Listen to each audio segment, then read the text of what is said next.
G'day, I'm meeting with Rowan today. He's a subscriber from Western Australia and he just flew into Bangkok 2 or 3 days ago and I'm pretty sure he's got some exciting news to share with us. Hi, I'm Brad. Hi, สวัสดีครับ Thai. Welcome to our live Thai. So happy to be meeting with Rowan today. We'll listen to Rowan share his story. Tara's going to meet us for lunch and then we'll talk about registering your Thai marriage in Bangkok. So how long ago did you fly into Bangkok? Flew in on Friday through Thai Airways. 7-hour flight from Perth. It's not bad. 7 hours is just at that limit where you could take a direct flight. But sometimes I take the flight coming out of Perth, stopping in Singapore or Kuala Lumpur, and that's a lot cheaper. That may be even up to half the price of the normal Thai Airways flight that's direct. That's the only airline that flies direct from Perth, Australia. Okay. Just on this trip, you went to Suphanburi? Yes, Suphanburi, visit the inlaws. But it's beautiful. Right now with that rain, the rice is ready for harvesting. Sugarcane is in full bloom. Right? And they also have, they call it Manila tamarind. It's a type of fruit that is quite, I'm not quite sure what it is. But sometimes it has a laxative effect. They call it Manila tamarind. So it's interesting. My in-laws have, and my wife has a farm that have quite a few trees, couple of hundred trees, Manila tamarind. So, but they grow rice, sugarcane, the usual stuff in Suphanburi. But Suphanburi is a nice town. A lot of Aussies go past there and don't realise it when they go to Kanchanaburi for the sort of like a war memorial. That's where the River Kwai and war cemetery is for. A good mate of mine's got a farm at Suphanburi. Also, but some of them have ponds and they really have big fish right there. So really nice. But the countryside right now is beautiful, but if in April it turns all brown, it starts burning the sugarcane, like in Queensland. But Thailand's nice, but in the countryside is where you see the real Thai people. Tourist areas, I meet more foreigners on the BTS in the train than Thai people. You can hear all different languages from Korean, Japanese. Even yesterday we met some Mongolian people. Because I couldn't understand any of the Asian language. I could understand a bit of Korean. I can understand Japanese. And I can understand a little bit of Vietnamese because I have Vietnamese friends back in Australia. It's none of the above language. So we asked the girl, "Where are you from?" She said, "Mongolia." We said, "No wonder. We couldn't understand you. Not one word." So English is pretty well spoken in these areas, in Silom, in the touristy central Bangkok. Yeah, this is pretty much the financial district that we're in now, so any foreigners that are here because they work here. Yeah, even in when I had language classes at AUA at Chamchuri Square, the people there all speak English. If you open your mouth and speak English. But with me, most of them open their mouth and speak Thai to me straight away, which is good in a way, learn. But where I live, no. Only put Thai there. But Thai, I mean, that's the only way you're going to learn. Put you in a position where you're forced to speak. When you learn enough vocabulary to understand, sometimes you get a bit afraid that people might laugh at you if you say the wrong thing or put a sentence the wrong way around. But hey, who cares? That's the only way you're going to learn. Thais pretty much laugh all the time anyway. So. Yeah, so I mean, most of the Thai people, even with me, they think I'm Thai, but when I start talking in broken Thai, they'll know, okay, you're not Thai. You may look like Thai, but you're not Thai. Then they'll ask, where are you from? I said, oh, born in Malaysia, next door. We're next door. If you speak Malay, no problem. But it's pretty interesting when they start speaking Thai to you and you start speaking Thai back. And most of the time, I mean, they'll laugh at some of the words you say, but it's interesting that they also appreciate that you actually try to communicate in their language. Yeah, definitely. Right? Especially my wife, my fiance, when she first met me, she was afraid she was afraid that she couldn't speak English properly. So her English capability, although she went to university, she's basic. She can write pretty well, but with her work, she's a human resource manager. She's working for a company that does use English in their correspondence, but still they don't exercise through the speaking. They don't use the spoken spoken English as much as Thai. Okay, yeah. So written Thai, she's fine, but when I first met her, she was a bit weary. She was a bit scared that she can't communicate with me. That's pretty common, actually. Yeah. So how do you get on with your in-laws? great. I made sure I went to the language school first, right, before I go meet them. That way, I can have some rudimentary Thai if they ask you, how was your flight? How long did it take to come here? Are you hungry? Right? Would you like a nap? After your trip or anything like that. So get some Thai into you before you meet the in-laws. That's probably the best tip. So I told everyone before that you had some exciting news to share. Yes, I'm getting married next year, but we have to go through the bureaucratic of registering the marriage because I'm still working in Australia. But we're sort of planning for around Christmas 2018 as our official Thai wedding. So there's going to be a lot of people in Suvarnabhumi attending the wedding. So have to dress up in the Thai traditional dress, go through the whole process. Congratulations. Thai wedding. Thanks very much. Khop kun kap. So this trip I went to see my in-laws. We went to get some flowers onto a little gold plate. I also bought the engagement ring for my wife to be. So this trip, when I came back, as soon as I got on to the airport and got back to our apartment, popped the question. I said, you better not say no. I spent a lot of money on this ring. So how long had you known your wife? It's about a year now. We first met online as a friend, and then I came over on Christmas 2015 or 16? 16, yeah. Christmas 2016. I met her around October. But previously I've always come over to Malaysia and Thailand. Came over to Thailand basically for food. It's better than Malaysia. So what are your long-term plans? Are you wanting to move to Thailand? Yeah, eventually after basically finishing off in December, moving to Thailand permanently, and hopefully by 4 or 5 years time I can get permanent residency. When I was little, grew up in Australia, I spoke English when I first knew how to speak. I spoke English, Malay and Chinese simultaneously. Most kids in Malaysia of Chinese extraction could speak 3 languages simultaneously. Because at home they'll speak Chinese, at school they'll speak Malay, and then English as a part of the second language. But when I went to Australia when I was little, had to learn Italian. That's a new thing.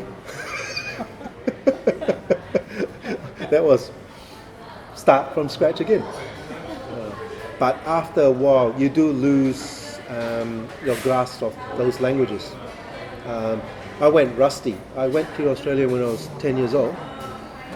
I didn't start learning back, say, Malay and Chinese again until about 16, 17. I started watching videos, especially Hong Kong videos, to learn Chinese back again.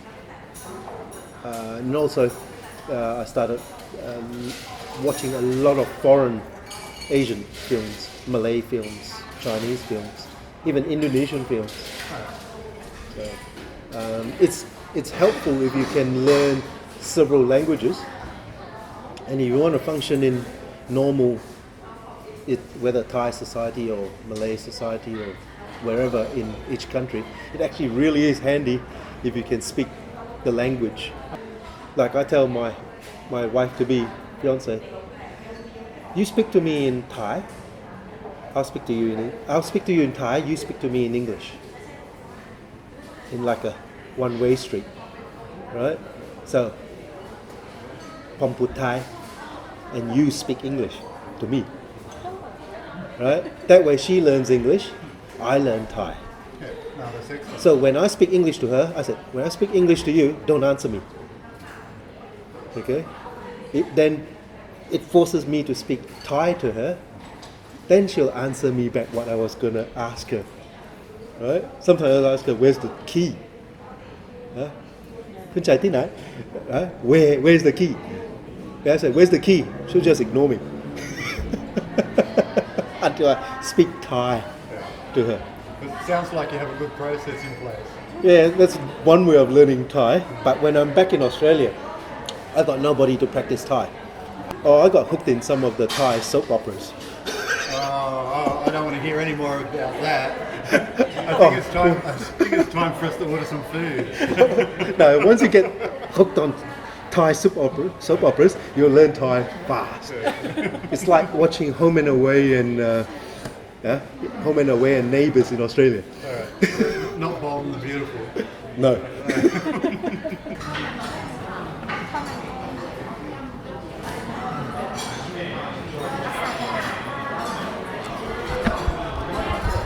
ข้าวซอยน่องไก่อะค่ะค่ะก๋วยเตี๋ยวลุยสวน ทอดมันกุ้ง น้ำอัญชัน This flower grows our village little sweet and good for health Seafood ลักษาข้าวซอยน่องไก่ นี่Brad. สวัสดีครับ My wife. beautiful สวยค่ะสวยมาก We're videoing you doing a video call. สวยมาก สวยมากๆสวยไม่ใช่สวย กินไหมกินไหม ต้องกินไก่ ๆ Oh, that's not great. You're showing her the food she can't eat. Get out here. Very loud. Okay, never mind. Talk to you later. อะไรนะ It's good Thai โอเค บายสวัสดีค่ะพี่ Okay, Brad. Little gift from you from my workplace. Right? A Ferrari keychain. Can't bring a Ferrari with me. Sorry about that. Second best thing. Keychain. Thank you so much. So why is it you couldn't bring the car? No, I can't. Import duty is too high. Okay, I understand. That's awesome. Thank you very much. Thai roads are probably not suitable for Ferraris, but you do find them here. Thank you. Thank you so much. Beautiful. Lunch is nice. Yeah, lunch was great. Beautiful lunch. But unfortunately now we have to get rid of Tar. She's got to go back to work. Oh, what a pity. Yeah. We guys really have a tough time. That's the life of being a retired expat.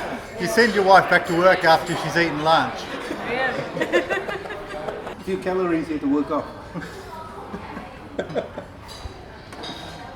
We just have to finish eating this before we actually start talking business. Cheers. So once you've met the love of your life in Thailand, you've decided that you're going to get married, you have your wedding party and everything is wonderful.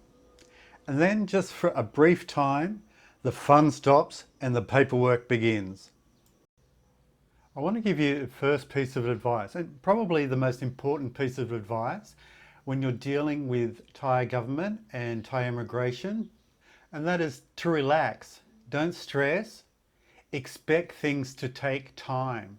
Every time I'm in an immigration office, I see foreigners outwardly displaying their frustration and complaining. Getting the shits isn't going to help your situation. It's just going to make a long day even harder.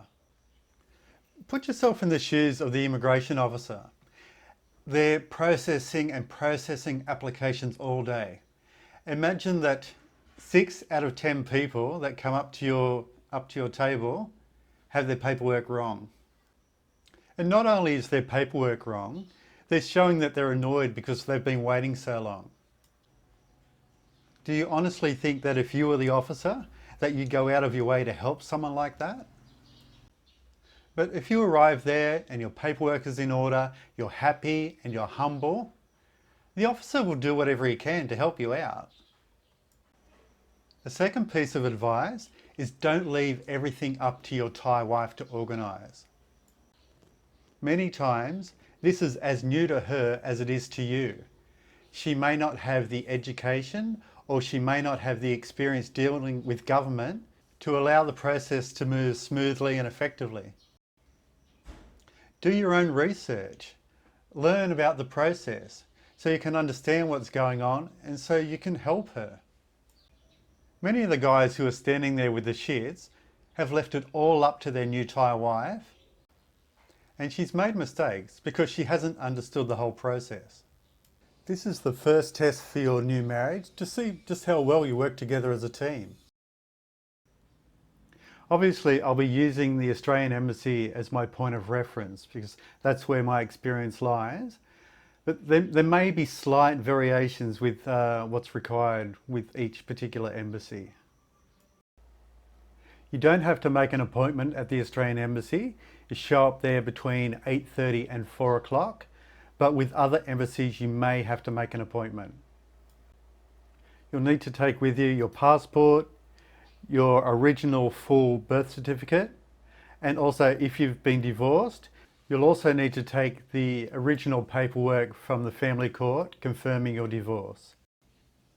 You'll need to fill out a stat dec, and that just shows basic information like your address, your parents, whether you have been divorced before, your occupation, also names of 2 referees, and also the details for your new Thai wife. You need to include that as well. The stat dec will need to be certified, which is simply a stamp from the embassy, and your passport, a copy of your passport may also need to be certified. You'll need to check at the district office where you intend to register the marriage, whether that's a requirement. So each certification or each stamp that you receive is going to cost you 70 bucks Australian, and they prefer that to be paid in Thai baht or by credit card. So that's the job at the embassy done. It wouldn't have taken very long. So now you have to get the paperwork that's been certified and also your passport translated into Thai. And there are a lot of translation agencies which offer this service. Personally, I'd recommend that you use a translation agent that's in the same building as the Department of Consular Affairs, Changwatana Road, Bangkok. And I say this because if there are errors in the translation, it's so easy just to take the paperwork back downstairs and have the translation corrected. If you use an agent somewhere else and there is an error, you're going to have to take it back to that agent, and it's just going to add time and just pain to the whole process. The translation agent will charge you 400 baht per page that he translates. So when Tara and I had our paperwork done, we had to wait about 2 hours for the translation to be done. But again, it depends on how many people there are, how busy they are, as to how long you're going to be waiting around for your paperwork. So the translation's done, you have the paperwork back in your hand, you take your original paperwork that was done in English, the translated copies, and also your new partner's Thai ID card, and you head upstairs. You may hear people telling stories about, oh, you can get your marriage registered in 1-2 days. Forget it. It's not going to happen. You're going to need at least 3 or 4 days minimum to get this process completed. So the cost to get the verification stamp from the consular for a normal piece of paperwork like your estate deck, it's going to cost you 200 baht. But if you're getting something stamped, for instance, your divorce paperwork that has legal writing in it, they're going to charge you 200 baht per 100 words. And that's simply because it's so more complicated for them to confirm the translation with the legal English writing to the Thai language. So once the consular is confident, is happy that the translation is accurate, they'll contact you and tell you that the paperwork is ready to collect. So once we got our phone call, we headed back to the consular, picked up our paperwork, and then it was just a simple matter of heading across the road so we could get the marriage registered. Not quite so simple, because you can't actually walk across the road. You have to catch a taxi, which is probably going to cost you between 60 and 100 baht just to get from one side of the road to the other. So we get out of the taxi and we're now at the Laksi district office. So you'll have all your paperwork organised. For your Thai wife, you'll need the house register, the original and 2 copies, her ID card, original and 2 copies, and if she's changed her name previously, regardless of whether she's been married or not before, Thais can change their name. Some of them believe that the original name wasn't good or wasn't good luck for them, so they'll just arrange to change it. If she has done that, you need the original paperwork for that change. And the paperwork that you'll need is everything that you've had certified and translated. You'll need the originals plus 2 copies of each. You'll need your passport plus 2 copies of the page where your photo exists, and also 2 copies of the page where they've stamped your entry into Thailand. All right, so you'll be given some paperwork, or your new Thai wife will be given paperwork. I think it's about 3 pages from memory, and she'll have to fill in all the relevant details in Thai.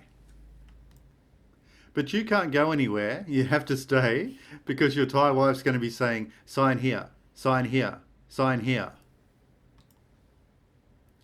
So you've finished filling out the paperwork, your wife will submit it to the officer, and then you'll need to wait until they call you.